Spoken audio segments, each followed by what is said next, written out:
Hey guys, what's up? This is Nikhil from Dope Motions and welcome to this brand new tutorial. Yeah, in today's video, we're gonna create this type of cool looking advanced motion graphics into After Effects using some cool and advanced techniques. And yeah, we're gonna create this kind of logo reveal using this paint splatter effect. And we can do pretty crazy stuff with this. Now I have one more example which I'm gonna show you pretty quick. And as you can see, by using the technique that we're going to learn today, we're going to create some cool and awesome results.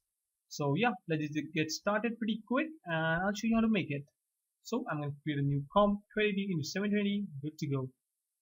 Then I'm going to create a background for our motion graphics work. So I'm going to right click, go to new solid and name this BG for background, and I'm going to set this to a yellow color. Looks good.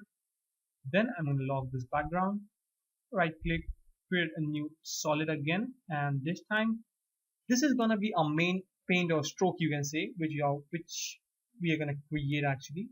So I'm gonna name this as the stroke paint. Yeah, looks good.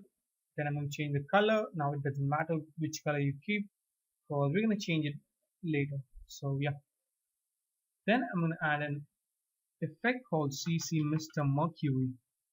It's a pretty awesome effect. Most of the people don't use this kind of effect, but it can give you pretty good and awesome results. So we do some play around with some settings to create that paint effect. So let's just see what we can do right over there. I'm gonna set this radius x to 0 and y to 0 as well, and we can also increase the longevity to, or decrease the longevity to 0.6. Then I'm going to play around with the gravity. I'll just change this to 30 so we can get this gravity pulling it down. Then I'm gonna, let's see what we can do. And yeah, as you can see, the animation is set to explosive, so you can keep it play around with some settings and create some different kind of result with this. But for now I'm going to set this to directional, and then I'm going to decrease the blob depth size to 0, and I'm going to increase the blob birth size to 0.40, maybe 0.4. So we should have kind of this kind of effect. Now we also need to play around with the resistance. I'm going to set this to maybe 15, should work good, or 15 looks kind of too much, so I'm going to change this to maybe 12, or maybe 10 should work good.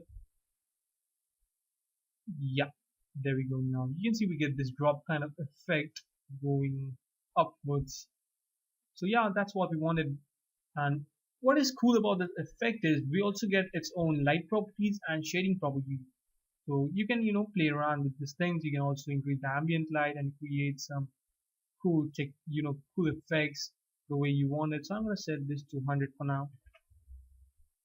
And let's just see, we can play around with the diffuse lighting a little bit. Yeah, I'm gonna set this to somewhere around this. You can just increase the specularity if you want. I'm going to set this to maybe 10, and roughness you can increase you want. Just decrease the ambient to a little bit low and diffuse it a little bit. There we go. Just set this to maybe 80, should work good. And then I'm going to increase the roughness a little. Just play around with the setting and find out which fits for you guys. So I'm going to keep it like this for now. So I'm going to close shading as well as light. You can also play around with the light effect, to create some good results if you want. Okay, so I'm going to add a fill to it pretty quick. Just make sure it's on the top. There we go. And change the color to blue. Now the reason I'm adding fill to it is because we're going to duplicate it many times later on. So you don't need to every time change the color, go into shape layers or go into solid properties and change the color. So I'm keeping a fill with me so that we can change the color easily. There we go. So we should have kind of this kind of looking effect. So now to make it a little bit more organic, I'm gonna add an effect called turbulence displace. There we go. Select this and just double click on this. There we go. We should get something a little bit organic effect So I'm going to set this amount to, let's say, 80. Just decrease the size a little, or maybe somewhere around 40, and somewhere around 60 should work good for now. So it's kind of gonna give a little bit of displacement, but that's gonna create some cool and organic effect. As you can see, it looks pretty good. Just play around with, let's set this to 40 maybe, and yeah, it looks pretty good. I'm satisfied with the result. Okay, so now what we're gonna do is I'm gonna create a new null object. I'm gonna go and create a new null and add an expression called slider control to it. And I'm gonna name this thing. Just double click on it to name it. Oh, I don't know why it's not getting. You can, you know, hit enter and also name this up. So I'm gonna name this as the birth rate. Okay. And now what we need to do is I'm gonna go to the stroke paint, go to mr.mercury, and here we have the birth rate. So I'm gonna, parent this birth rate to the slider control. So to do that, what we have to do is I'm gonna hold Alt and click on the stopwatch of the birth rate. There we go, and just pick with this to the slider control, just like this. There we go. And then I'm just gonna make a little space right over there, and I'm gonna hit P on the keyboard to bring down the null position properties, and we need to parent the producer to the null's position. So to do that, I'm going to hold Alt and click on the stopwatch and parent this to the position. I'm going to type in some expression that is plus value. There we go. Just click around this. And the second thing we need to do is I'm going to select the stroke or the null and set this to 20 so that we can see our effect. So now you can see it's right over there because the producer is working as the size of the comp. So we need to bring this down to 0, and it will automatically replace it to the position of the null because we have parented the producer to the position of the null. So it is kind of tricky, so you can pause the video if I'm going too fast, and take your time, do it precisely, and yeah. So yeah, I hope you understood that. Okay, so far so good. So we should have something like this. So now what I'm going to do is, as you can see, we can see a null. So make sure the anchor point of the null is in the center, and just place this up in the center. Then what I'm going to do is I'm going to create a path so that we can achieve this kind of, this mask path effect. So this is basically the position which I've positioned to the null. You can see which I've given the path to the null so that it can go in this way.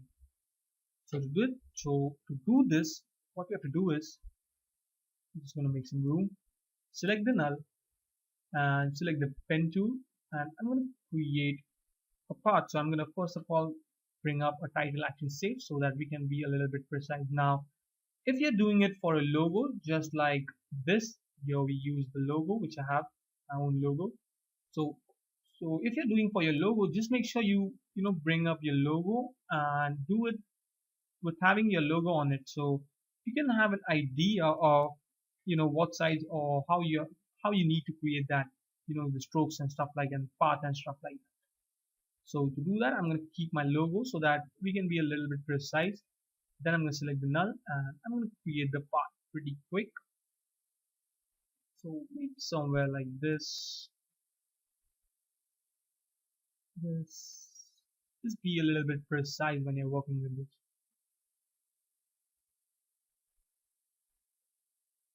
Okay. Then I'm going to hit M to bring down the mask properties, and I'm going to hit Shift P to bring down the position properties. So what we need to do now is I'm going to copy the mask path. So Control C to copy it and select the position and Control V. So we're going to basically paste the mask path to the position. So now we don't need the mask, so I'm going to delete this thing. As you can see, we should have kind of this cool looking effect, as you can see. it looks pretty cool. So if you're not happy with this effect, you can always go to the Mercury settings and change this up. So I'm going to change the longevity to 0.5, and I'm going to play around with the resistance as well. So I'm going to bring this up a little bit to maybe 14, and then we should get kind of this effect. And now what we need to do is to create a disappearing effect at the end. We need to keyframe the slider control that we created on the null object. So to do that, I'm going to first of all hit U to see the keyframes. I'm going to make it start from the Z or the 10th frame and end it to maybe 2 seconds. I'm going to make this 2 second long. Okay, so I'm going to go to 10 frames. I'm going to set the slider control, make sure it's at 20 and hit on the stopwatch. Go to the 2 seconds and make this down to 0. So now we should have kind of this effect, as you can see, disappearing effect. So if you want, you can always play around with the keyframes and see what else fits for you. So I'm going to close this title and save so we can see it more precisely. So yeah, this is looking pretty cool actually. Just figure out a cool spot. So yeah, I think I'll just keep it maybe right over there, or maybe I'll keep it right over there. Looks pretty good. Let's see. Yeah, this looks pretty good. This position is pretty good. So I'm going to select everything and hit F9 to ease it. So yeah, basically our kind of effect is ready. I'll just quickly ramp you it, and you can see it looks kind of pretty good. So now what we need to do is I'm gonna just play around with the longevity a little bit. I'm gonna set this to 0.4 because it's too long, I guess, and decrease the blob size or the birth size of the blob that we have right over there. So 335 should work good. And yeah, it looks pretty good. So basically we need to just control D to duplicate it, change the color to something like an orange, should work good. I'm going to just change the settings, just make sure they are not pretty similar to each other, so it won't look that complex if it is similar. Let me just play this somewhere around there. Let's just see, just play around with some settings. I'm going to set this to 25 and resistance to 13, blob size to maybe 0.3. Just we need to displace this, so you can take your time. I'm just doing pretty randomly. Just change the longevity to 0.3. So we should have kind of this effect. Yeah, it looks pretty good. So let's just pretty quickly, I'm going to control duplicate this again, change this color to something like a pale red or something like this should work good. Select the Mercury and just bring this down something like this. Change this to 30 again.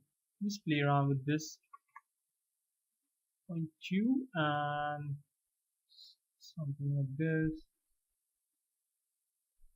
Something like this should work good. Let's see what we have. Yeah, it looks pretty good. I'm going to change the longevity a little bit. 0.3 should work good. Yeah, it's kind of looking pretty good. I'm going to change the position a little bit of the Mercury. Around there.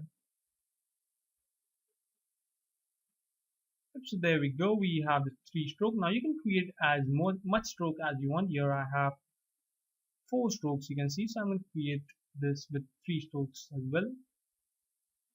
Works good with this. So yeah, we're halfway through. So now we need to create a track matte that is going to give a little bit advanced effect to our logo. So you can see in this example, I'll show you pretty quick. You can see as the liquid comes in, you can see a white thing. That is the track matte we are going to create for the logo. You can see it gives that character to it and makes it looks a little bit complex and decent. So to do that, I'm going to duplicate the main blue stroke that we created. So I'm going to control D to duplicate this up, and I'm going to name this as the matte. Then I'm going to control D to duplicate the logo as well. And now what we need to do is, first of all, I'm going to select the logo and add a fill to it. So I'm going to add a white fill. You can choose any color that your logo has, though I have white and black, so I'm going to choose white color for now. Then I'm going to select the logo, go to the track matte and set this to alpha matte. Now you can see nothing is yet happening, but if I just close the duplicate copy of my logo and just solo this layer out, you can see it works as a track matte to our logo, the stroke that is matte to our logo. So you can make some different changes in it. So I'm going to change the longevity to 0.5, blob brush size to 0.45, and yeah, pretty much it. I'm gonna not mess around with any of the settings, just a little bit of directional changes to it, and we are kind of good to go. So you can see we have our track matte pretty good and ready to go, as you can see right over there. So I'm going to change the size of the longevity to 0.4 and the blob brush size to 0.40. Should work good. Yep, change this to 0.5. So yeah, you can see it looks pretty decent and pretty good.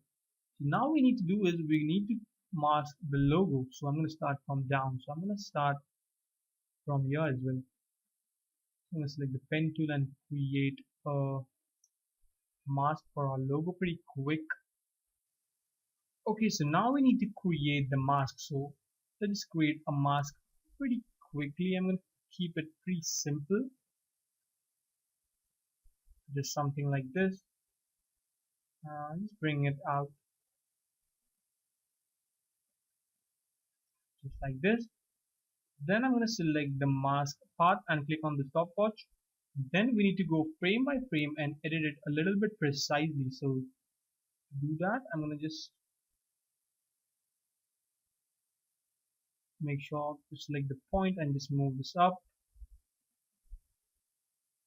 just like this. We need to go frame by frame and create this thing up.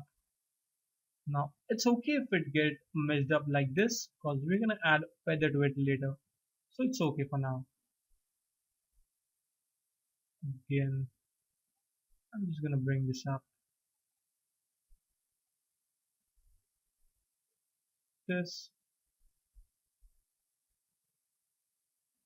There we go.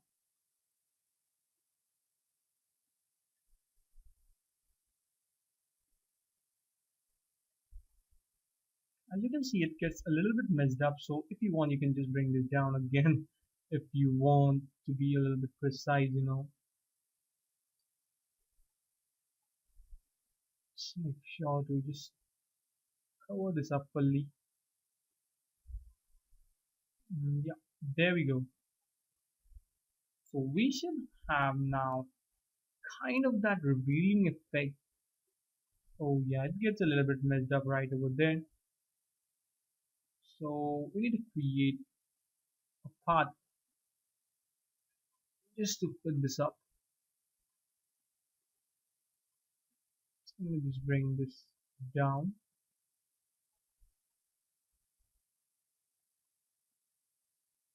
It's okay. Let's bring this down.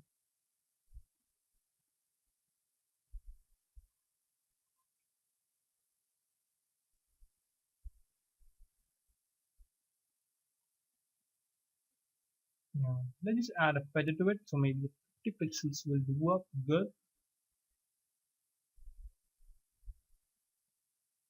Yeah, it's actually working pretty good. I'm gonna set this to 75. There we go, and now we should have kind of that cool effect. Yup, there we go. As you can see, it looks pretty awesome and pretty cool.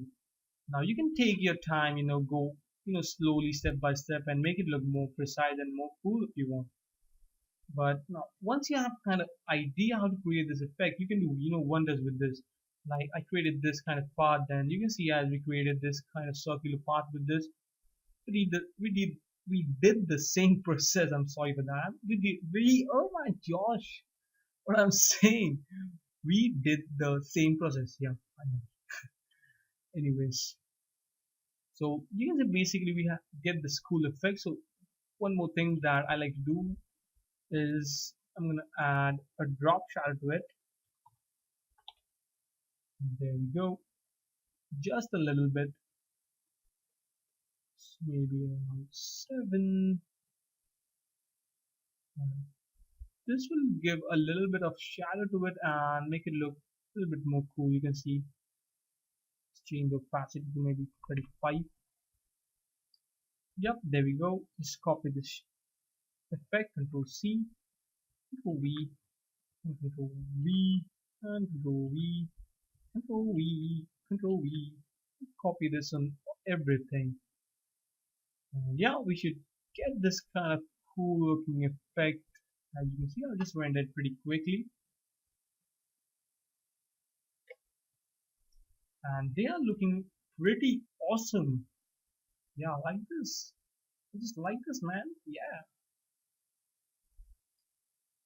Yeah, so you can see it looks pretty awesome and pretty cool. So I hope this was helpful to you, and if it was, don't forget to subscribe, comment, and like.